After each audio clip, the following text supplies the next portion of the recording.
going on, guys? So today I'm going to be doing something that I've never done before, and that is paint my parents' van. Now I'm not going to be painting the whole thing, just the top. You can kind of see where the clear coat started coming up, and then now the paint is all coming up, and it looks really bad. Everything else though around it looks pretty good, so I think it's safe to say we can just get away with painting the top. I plan on painting the Z that I just got, so I feel like this would be pretty good practice. I don't know. The hardest thing right away, you can tell, is how tall this thing is. So getting up there and doing all the work is going to be pretty challenging, but I've got this ladder. I've got some other ladders. I'll makeshift something. Also though, my tripod is not going to really reach like most of the stuff that I can film. So along with the ground camera, I'm going to be recording on this, my little Osmo Action. So I'll see how that works out. I've got this little mouthpiece clip to use. That way I can kind of show you a little bit more of what I'm doing up there. But don't be surprised if I just keep switching back and forth and back and forth to show everything I'm doing. That's going to be the easiest way to do it. Got a lot of supplies to do this job with, and everything that I got was either from Amazon or Harbor Freight, so everything's like dirt cheap. Now essentially all paint jobs have 3 steps. You're going to want to sand it, tape it, then paint it. This has a few decals up top, so I'm gonna start by getting those off. I've never taken decals off paint before, so pretty much everything in this video, if you see me doing something wrong, it's because I don't know any better, and you'll just have to tell me in the comments after it's already done.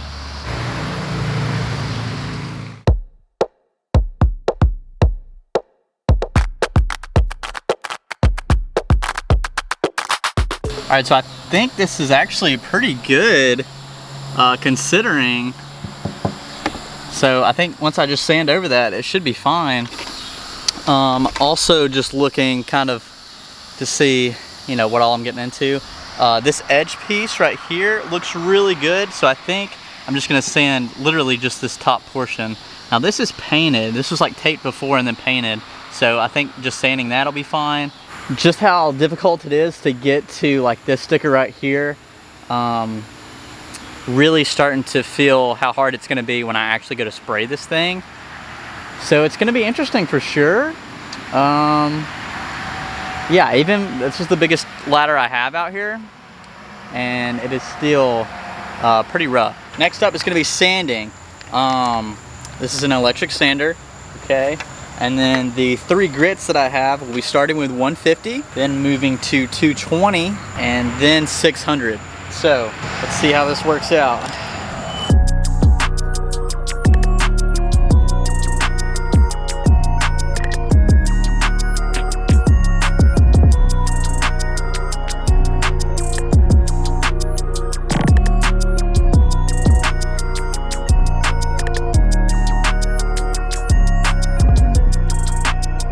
Let me show you what's going on up here real fast.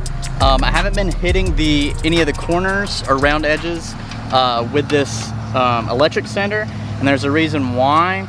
And now this is just my knowledge of what Caleb's taught me through the cars that I've seen him do. Even if you don't apply any pressure with this, it's still weighted. So the reason you don't want to do like the corners or the curved edges is because you may not necessarily like flatten it where you won't have an edge anymore, but you definitely want everything to be symmetrical. So if you start sanding really heavy with this, with the weighted, instead of getting the round like this, you may have just like a sharp edge on the end, and you don't really want to have that. So what I'm gonna do, or so what I'm doing now, is hand sanding all the curved edges, so you won't really have that weighted. And then also, this is completely flat, so if you're trying to grind on an edge, it's gonna be a lot harder than, like, let's just say it's my hand right here, and that's just gonna kind of like fold over. So it's a little bit easier.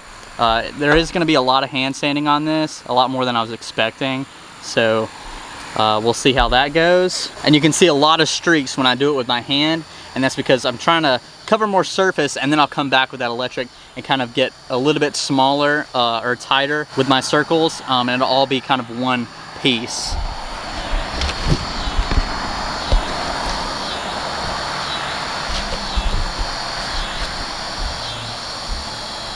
So right here, you can see where I haven't touched anything yet.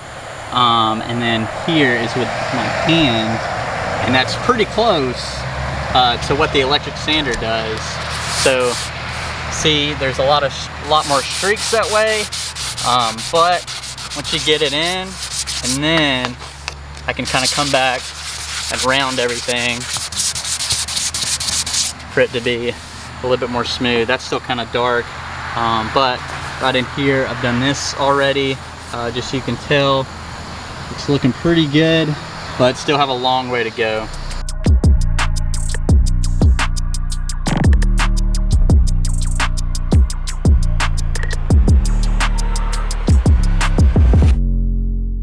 All right, so it ended up getting dark on me the other night. Ended up finishing all the sanding earlier today, and then brought it in the shop. Went ahead and wiped it down too with a micro fabric towel, just to get all that sand dust off. And I'm gonna end up wiping it down again in the morning, but as of tonight, I'm gonna go ahead and get as much stuff kind of prepped as I can. So I'm gonna be back over here like stupid early in the morning to paint. That way I can just back it out, spray it real fast, and then pull it back in the shop to cure, because it's probably frowned upon to be painting outside. But anyways, that's all we got. So I've just got tape and plastic. So what we're gonna do is just kind of tape the edges off. And yeah, that's pretty much it. We don't have anything complex to do with windshields or nothing like that, since we're just spraying the top. So that's good news. And yeah, I'm gonna go ahead and start on it, and then see you guys in the morning.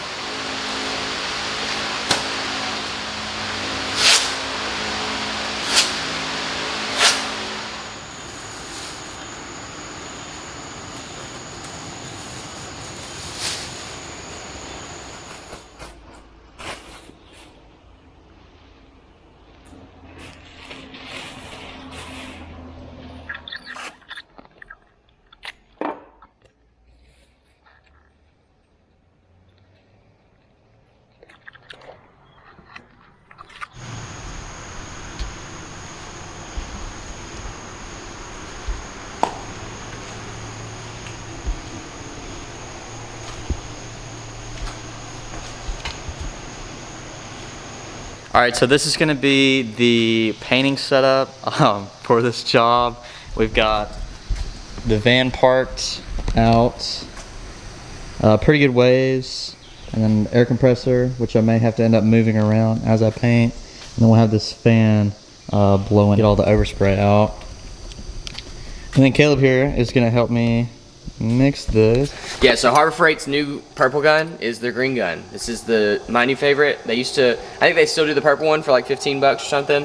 This one's like 20. It's just a little bit better. This little filter is a water filter, so that'll catch water before it gets to the gun. Water and paint don't mix, and so it causes all kinds of problems. So you definitely want one of these if you don't have like a in-house filter system, and they're really good to run anyway. We're gonna be mixing with a 4-to-1. You can get these graduated paint cups from your paint store, your paint supplier. Everybody asks me where I get paint when I do stuff like this. It's just local paint shop. You'll have one, because we've got on our graduated cups, just like science class, 4-to-1 will go up on the left side, our 4 side, and then up to the next number. So it's like 8 here.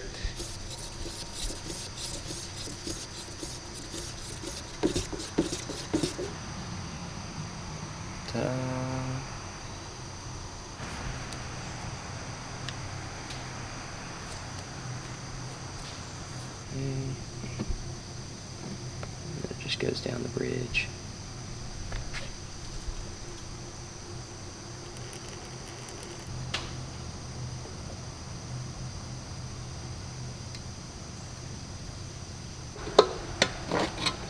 I've never poured reducer out of one of these. Let's see, we're at 8.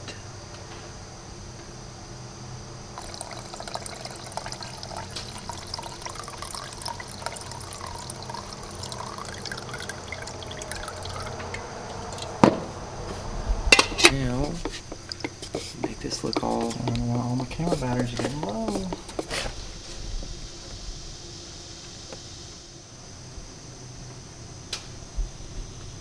All right, 30-second lesson on how to set up a gun for spraying at home. This is your fan, this is your fluid. So your fan, I always run it all the way open, especially on these cheap guns. It just seems like they want to be all the way open. And that's like how wide your spray pattern is. We want a pretty wide spray pattern for this, this paint. This is your fluid. I also run this almost all the way out. This is kind of dependent on your taste and how much you've been painting. If you run it too far out, you do run the risk of runs, but you can control that with the throttle. Yeah, the trigger, you can control your fluid with that. So I always just run that way out, because if you lay it down real thick, it'll dry out real nice and flat. Now what we're looking for is just a nice oval shape. That's gonna give us the best spray pattern. If it looks like a peanut, or if it's big on the top and small on the bottom, it's gonna be impossible to spray the car without striping it. So we'll look for the oval, try to get it right. For pressure, we do about that much. I don't know how much it is. It's like 20, I think it's around 20 to 29. But I just look for the sound, and it sounds like that. I'm sorry, I can't help you more than that. You can get a gauge if you need it, but we'll go here. And you can see we've got a pretty good oval here. That's not bad. I think we need to go see if we can make it fan a little bit more. Yeah, that's pretty good. Okay. I might give it a little bit more.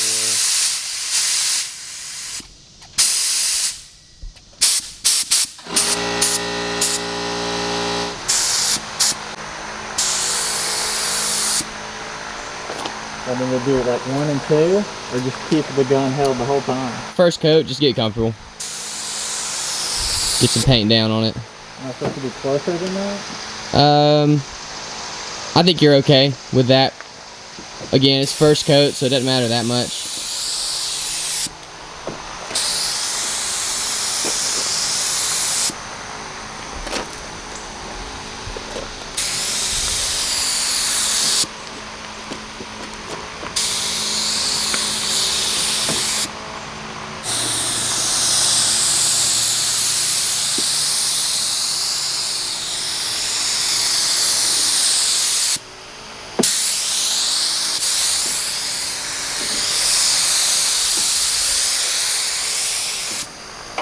Hit that bottom one more round, or that, yeah, one more pass around the bottom edge. Right edge? Yep. There you go.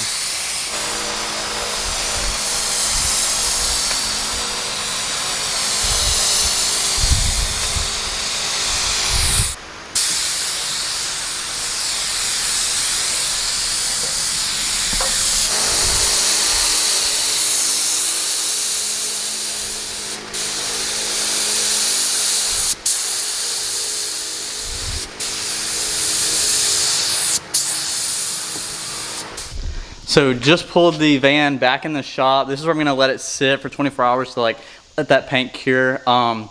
There is a pretty good bit of striping, so I don't know if that'll like kind of even itself out. But I pretty much used all of that paint that they gave me.